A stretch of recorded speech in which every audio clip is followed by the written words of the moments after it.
what we've seen here. I mean, from teams at this caliber at this point in the knockout stage. So Lunok's still a solid choice, but even more so. I mean, you've got Glue, you've got Rrq, you have that front line pretty much under control, and not to mention, I mean, we've seen some crazy things just alone from Rrq with the wild charge setups or even the split from Glue. So already the first three choices are solid here for Rrq, whereas I feel like, again, Falcon specifically, you rely, anytime you have a Kaja, you are relying on that pick potential, that divine judgment, and I mean, if you have to use it defensively for a peel, then you don't have that advantage anymore. So you want to be able to match that up, right? Now, if this is that Harith, most likely going in the hands of ZipX, we've seen Harith fall off really early on if you can't get those kills, and then you're just left with pretty much Zaman Force, you know, bouncing back and forth, and your damage just isn't there. I think Rrq for sure understands that as well. They know that Falcon, they have a lot of pick potential. They have a strong jungler, a strong roamer with great crowd control, but they also need a strong mid laner to supplement that, to ensure that the mid lane isn't constantly shoved on, and to ensure that they have a numbers advantage if they are roaming around as well. 3 bans onto Justin, the main playmaker, and you have to wonder right now, in his shoes, what exactly can he go for? Because for the most part, right, the bulk of the quote-unquote meta heroes has been banned away. And Justin, we've seen that on more passive heroes, he really does not shine as brilliantly as he usually does on these playmaking heroes. It's definitely interesting, and I'm thinking the same thing. What does Justin go for here? The Kadita, the Valentina, the Farza, the Yve, all picked off. So there's not that, I mean, I don't think there's any more like zone area heroes. Of course, the Harith could still get flexed over, but definitely limiting down there onto his hero pool. I think the only thing that I'm thinking of is maybe Lilia, right? But still, I guess it really depends where the Harith is going, and maybe still it's flex, but Lilia would be a good option. At least you can clear, you can push fast, and you still have, in a way, it's a pretty much the counter relationship between baiting out ultimates from Rrq, because that's what we talked about with Brilliance from Lunok. So if you have the Lilia, you have that Black Shoes, you can hopefully, if you can, juke some things out and then get that advantage, because then you fall back on that Kaja pick for the Divine Judgment. Still, a lot of it relies on what else do you have? You know, can you, because it's great if you can get a pick off, but if you don't have that follow-up damage to actually get those kills, that's where you struggle. So even more so, Rrq goes again with this durability route. Not only do they have Glue and Rrq, but now they have Frederick. Now this is a bit troublesome for Falcon, because previously Rrq, they don't really have the strongest of front lines. They had Vin on that Rrq with full defensive items, and now it's a complete contrast. They are the ones with 3 heroes, and Falcon will be the ones trying to attempt to actually crack through the front line, and that seems to be their exact approach. Having the Harith, Ranger, and Lilia, a strong mix of burst and DPS from multiple sources, right? Physical and magical. And in the late game, with items, Justin can definitely melt down multiple heroes at the same time. That is the power of the quote-unquote DPS of the Lilia. But for Rrq, there you go. Three solid frontline heroes, 2 very solid backline characters. It's going to be a front-to-back. I will say the problem, though, with Falcon when I look at it is very all or nothing here. High risk, high reward. Yes, lots of damage in your jungle. They're going to flex that Martis over to the EXP lane, but also a little bit squishy. I feel like in the early game with the Lilia, they will have nice wave clear. We've seen how well she does. They can put pressure on early on, but if they fail in that, it could become a big issue. So far, the Granger, a lot of people had very high hopes of it, but we haven't seen a great performance from it just yet. Even the Valley, when they used it, it had a great start, but eventually it fell off, and same thing went for, who else used it yesterday? I think Kyle. Did we see it being used during the Rrq Blacklist game? Perhaps. We might have. But there's anyway, so happening. We're going to load into the land of Dawn here and just see how this game unfolds. Again, Rrq up 1 point in this best of 5. Can Falcon even the odds here? There's going to be a killing spree on Ken with that Granger. I mean, he's used it before. We've seen that he is very good at kiting back, in particular, using this Granger. So considering that they're up against 3 very tanky frontline heroes, that DPS is definitely going to be coming in handy. But the Purifiers, you can see from the side of Falcon, will be critical in ensuring that ZipX and Justin do not get locked down. And you can tell that Rrq, they usually just rely on the pick of potential. So this is something that they have to keep in mind this time. Oh. Whoa. No. Well, I was wondering about that matchup, you know, the Martis versus Glue matchup here, how that would pretty much play out. But, I mean, he's going to have the advantage. But look at the rotation here. Naomi and Ken making their way to the bottom side for R7, but gets the information. Now, I do also want to say that the thing about Granger, we've seen some amazing gameplay from the hero alone in different hands here, but what we have what we've seen is late game, eventually, even when you have a good start, Granger kind of falls off a little bit to the point where even the ultimate it's either you get that last killing blow or it just does no damage. And when you're talking about 3 tanky boys from Rrq, eventually it's going to be tough to deal with. Yeah, but Ken doing a nice bit of damage. The problem is Naomi doesn't have that level 4 just yet. Falcon needs to at least wait for that, or at least wait for Justin to hit level 4 till they can really push the aggression. Level 4 and Justin, that's definitely something they can try and attempt. They can be a lot more risky with their pushes. But on that point, on the Granger, that is a very solid point. It's a very ability-reliant marksman. So in the early game, it's dangerous, and in the mid-game, it's going to be very strong. But in the late game, Skylar on this Beatrix will be out-damaging him quite a bit. But in the early game, though, this is where it's dangerous for our Q. You can see Desnada didn't hand the final one, though. R7 able to get away, and that is very important for Rrq. As long as they don't let Ken pick up these early game kills, it'll be very good for them. Yeah, right now, first turtle of the game going to be up here. Both teams just trying to get that advantage. R7's going to make his way here as it ensues, but Yellow Flash looking for an opening as well. Ken waiting patiently, a lot of poking going on. Here they go. Nice retribution onto R7. R7 gonna get dragged back in. Vin trying to find it, just can't. Justin picks up Vin and R7. That is huge. Albert, though, walks in and takes the turtle with ease. No sweat off his back. That is 2 kills traded for the turtle. In a way, it's not the worst of trades, but definitely, I think, gonna be a bit of an advantage for Falcon in the early game, man. These heroes, the Lilia in particular, is just so strong. Building towards an enchanted talisman, not quite there just yet, but the cooldown boots you can see. Falcon is gonna be very ability reliant, and the longer the game goes towards that mid game, Rrq, they cannot be as reckless as they were in game number 1, because if Falcon gets snowballing, this team comp is a lot more dangerous. Yeah, I mean, you can see the aggression from Rrq right now.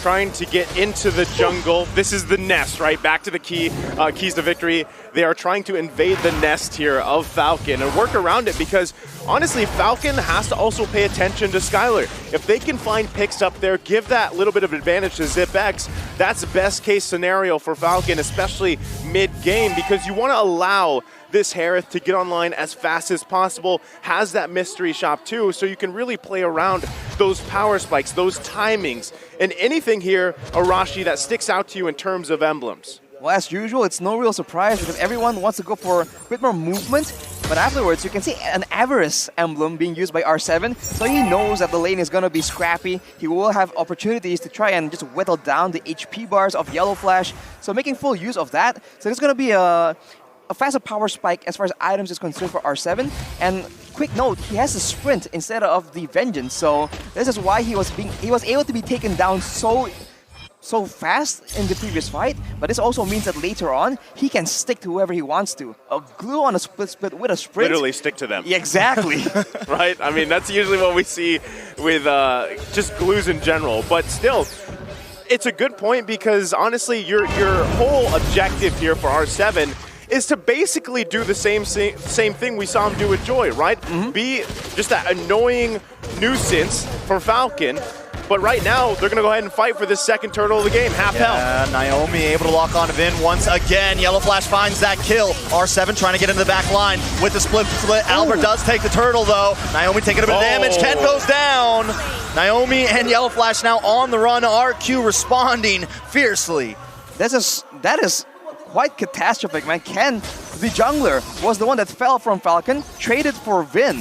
This is the same thing we saw Falcon fearing the engage coming from Vin, targets him instead to ensure that there won't be a big wild charge. But in exchange, right, they leave their members vulnerable and out of cooldowns for Rrq to just punish afterwards. This is something that Rrq just really enjoys doing, and in Falcon, they just have to adjust and do something differently, man. Vin is ready to take the fall for his team. Yeah, I mean, he's actually looking for an angle here. Not sure if he's going to commit, but the pressure alone is exactly what's working here for Rrq. I mean, even around the purple buff.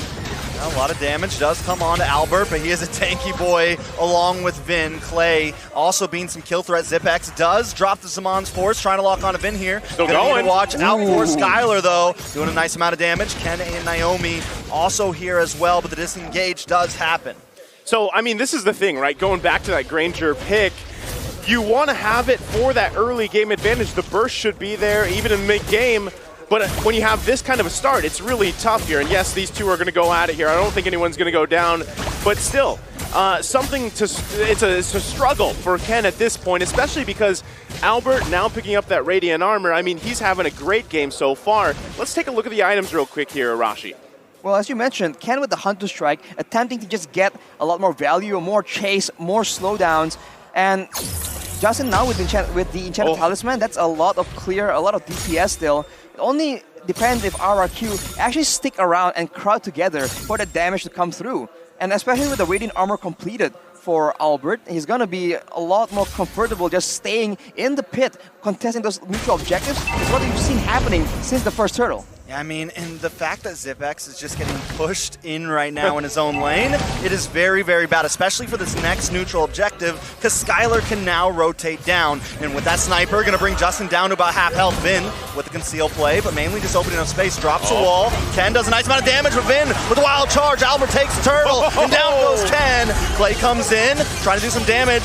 We do see Zipex drop the Zaman's Force, but it's still not enough. Rrq taking claim over the Land of Dawn. It's been traded again for Ken, and that is just such a sad situation. Trading the roamer for the jungle again and again. And as Nysa mentioned, the mid-game is where Ken needs to shine and show the power of this Granger. But if he keeps getting picked off like this, is not going well at all. Rrq finally increases the lead up to 1.6k gold. And in the midst of all that, they are still the ones able to find structures, turrets in the top and bottom lane. Falcon will slowly but surely lose control, and that is where Rrq shines, when they can set traps for their opponents in the bushes, and especially if you take a look at the items here, Skylar with the BOD, that's a lot of burst damage coming in from the Bandit's Rage or the Nibiru's Passion, so Falcon now needs to be very careful where they step, lest they get engaged on by Albert or Vin. Not only that, okay, hold on, Vin. Second, wild charge does come down. Vin, though, will fall. Ken now moving on to Albert. Albert getting stunned up, getting slowed down, will get knocked up, able to dash through the wall, though. Naomi now trying to lock onto Skylar, but they find the distance. R7 with a huge stun onto three members. Snipe shot comes out, just misses. And now Falcon under the tower, no kills on the board other than Vin. So that could have gone way worse for Rrq, but because of this lack of damage from Falcon, they weren't able to continue to follow up there. Now what's great, Ken was able to get a kill, right? Helps him a little bit in the itemization, because earlier, before that, he was about 1,000 gold behind of Albert, plus about 2 levels.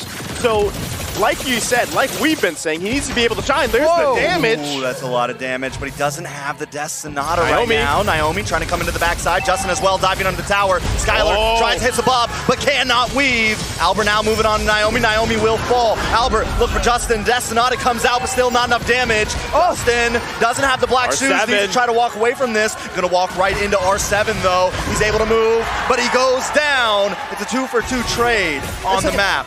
That is so unfortunate. Rrq, they're trying to just make an outplay happen, but Skylar, as well as Vin, they preemptively use a lot of their resources, including the wild charge, and that is just patience being shown by Falcon, just juking it out, showing them different looks in order to just bait out those spells before going in. It paid off for them. They closed in the gold gap by about 1k, but now it's back to square one. Rrq contesting the Lord now without the presence of Zipex to try and benefit Falcon in this fight. And they are going to hold down. We got to watch for Naomi hiding out in this mid bush. One other thing, Falcon has taken a few towers across the map. Now they're all going to try to group up here. Vin brings in the wild charge. Naomi annihilated. Now Rrq wants to move in. Albert able to take the Lord. R7 into the backside, but Falcon needs to try to retreat. Maybe they want to push in though. Zipex does dash in, drops him on force. Instantly deleted. The Redder takes him out. Yellow Flash will be next. Ken though does find Clay. 2 for 3 on the map currently as Ken and Justin need to get away from this. It's a well fight, but Rrq comes out on top. Okay, they grab a couple kills there again on both sides, but you gotta be cautious here for Skylar. He's getting to the point where he's gonna start carrying the damage department for Rrq. They've got that nice gold lead here. Naomi has to be able to find Skylar as they assault the mid lane. Still, they also have to deal with this Lord marching on the top side. On that point, Naisu, as you can see, Hunter Strike as well as the Malefic Roar. So any kind of physical defense being built by Falcon right now is going to start getting shredded through. We saw the damage come through in the previous fight, and now with the Lord coming in, you can see that Rrq, they're sieging, but Vin also looking for a play. Oh, big wild charge with the flicker. Justin taken down. Samon's force does drop. Albert on the front side. Ken does find Vin. This is a good play. R7 going to come back in. Yellow Flash wants to lock him up. Spresh comes in, and R7 goes down. Falcon able to defend that push. That's a 2-for-1 for Falcon, but Rrq with the Lord and the empowered waves pushing in, they were able to get so many turrets. So in a way, not the worst situation, but of course ideally when they're so far ahead, I say so far, but when they're 2k gold ahead against a team like Falcon, as much as possible, they want to reduce the amount of kills, the amount of gold they let go into the hands of Ken. Because we saw in that fight, that Death Sonata, especially to the squishier targets on the side of Rrq, it still does quite a significant amount of damage. Yeah, it does quite a bit here. And right, this is your time, if you're Falcon, to step on the gas if you can, right? This starts with Naomi, find a pickoff, get that numbers advantage. You're still working against a gold lead here. Now you're able to get a couple more items like we take a look, on the proper people here for Falcon. But at the same time, you still have to worry about Vin, R7, Albert just taking the brunt of that damage. And even if you focus on Clay, you still have to get past that brilliance. You still have to get past everyone to get to Skylar. If they can get Skylar off the board here, they lose a big impact on damage for Rrq. Now still, it's going to be pretty much a stalemate until things transition in about 30 seconds for that next Lord here. But Falcon's going to have to get more space on the map. They've got only 2 turrets. So right now, Rrq with a huge advantage in terms of space. And with that space, look at Zipex. He's not doing very hot in terms of kills, but look at his items, man. One more item, well, at least 2 more items actually, to get a full inventory slot. He is not too far behind the Divine Skylar. Exactly, that's a lot of damage still. This is a quote-unquote late-game Harith. He has the items available to be an actual threat to the tankier members because remember, he does have a good amount of true damage in his kit. And along with that, Lilia with a Ice Queen's wand and a glowing wand, that is a nightmare for these beefy fighters that have to close distance, that will take a lot more damage from the burn, the percentage HP damage coming in from the glowing wand. And it's a very well amount of damage distribution as well. You have a decent amount of magic damage, a decent amount of physical damage with Ken. So Rrq has to decide how they want to build throughout this mid-phase. Vin is going to miss that wild charge. Actually, he does land on to Naomi, but Naomi able to get away. Albert holding down. Zipex goes down, though. Albert finds it. Justin will fall on the backside. R7 going to keep on moving. Skylar picking up a double kill. A 3-for-0 trade and a Lord over to the side of Rrq. With 3 members down, this is a very tough situation to be in for the side of Falcon. Rrq is very good at this. They know you have your death timers still on cooldown. They will push and try and get as much as possible. And even once Falcon members respawn, they still have to contend with the Lord coming in. And with a Beatrix on the side of Rrq, they can just very slowly but surely siege down these turrets, and they have already begun to do so. Yeah, they're going to go ahead and lose that mid inhibitor turret here. Also the top one being whittled down. They've got to deal with the Lord as well. Falcon in full defense positions here as Rrq going to put their eyes on the bottom lane as well. Still a back and forth between both teams. Falcon looking at Naomi here. Can he find anything? Oh, Vin will get suppressed here. Yellow Flash comes in, gets a few knockouts, but Naomi's deleted along with Zipex. Ken with the Death Sonata able to find Albert, but they locked onto the base. They need to do something quick, trying to defend with all they can. Push the minions back, get them away because Rrq's trying to end this. Rrq going to readjust the situation. Skylar able to clear waves. They have another wave of minions coming from the top side. Do they want to re-engage here? Skylar still at full health. Ken, Yellow Flash, and Justin all alone. Yellow Flash going to try to move in. Rrq with the dash and the darkness. Ken will go down. Now the base is going to get focused in. Skylar shredding through, but no minions there. Vin finds a wild charge. Naomi does get knocked up, but Yellow Flash is here as well. Skylar forced to finally retreat, but another wave. Sniper shot comes in, just misses, and Falcon lives to see another day. Rrq, they just stayed a bit too long. They want to try and end the game right there and then, but unfortunately, the waves have been cleared by Falcon. They knew what they have to do, and soon we'll take a look at a replay. That was a very chaotic chain of events. It all began with Rrq going for a good fight. They got the pickoff, they get the members low, and that was an insane snipe. And off the bat, Falcon's already on the back foot, but afterwards, right, despite how damaged it looks, Rrq understand that the members of Falcon have a lot of burst damage, so Skylar was unable to actually move forward and end that game, and now they are back to just waiting for the next Lord, because of course for both these teams, that comeback is still a very serious possibility. Well, I mean, even looking at the items, right, you just need a little bit more time for Falcon to at least have the full items they need, right, at least across the board here. Now still, there was a great defense coming out from Falcon in the base. I mean, even Ken able to grab a couple kills. At this point, again, like, Granger's damage is kind of, is it there? You know, unless you hit the right targets, but still, you can see this from Rrq. They're pressing every situation they can. And a lot of it is, again, Skylar and Clay able to just freely be in the backside, and even Clay making those decisive decisions to flicker in, get those chaos bolts off. It shows just how strong Rrq is right now. Now that this Lord is for the taking, Falcon has to contest this if they want to stay in this game. Yeah, they have no inhibitors right now, so they definitely have to contest, but R7 comes in with a big stun. Finn gonna get that wild charge off. Falcon now on the run. Zipbacks drops him on force, but a little misplaced there. R7 just being the distraction that Rrq needs. He's gonna jump on top. My goodness. Ken, very low. Ken goes down. Vin with the immortality, but Falcon now on the ropes. All of them low health, and a Lord coming soon. Just like the joy, R7 does it on the glue in the same fashion, and it works so good. Rrq, you understand that the main damage threat is going to be Ken on the Granger. They sent R7 after him, and during that split when he was mounted onto Ken, he preemptively placed the Slam to ensure that he can pull Ken back, and now Rrq are going for the kill. Yeah, the Lord's going to come in. They're going to try to defend. Yellow Flash getting a couple decent knockups there. Black Shoes does pop for Justin. R7 trying to defend. Lord is locked on. Base getting chunked, trying to defend, but this will be it. Rrq takes game number 2. Wow. Match point. Rrq here. What a performance. Still a pendulum between these two teams, but this time, Rrq again just coming out stronger. I think their composition is just so much stronger in the late game. It's a bit of the same situation. There are moments where Falcon were able to get an advantage, but afterwards, Rrq just find that single moment, they get 3 kills onto Skylar, and just like that, that Beatrix damage in the mid-game, that was insane, man.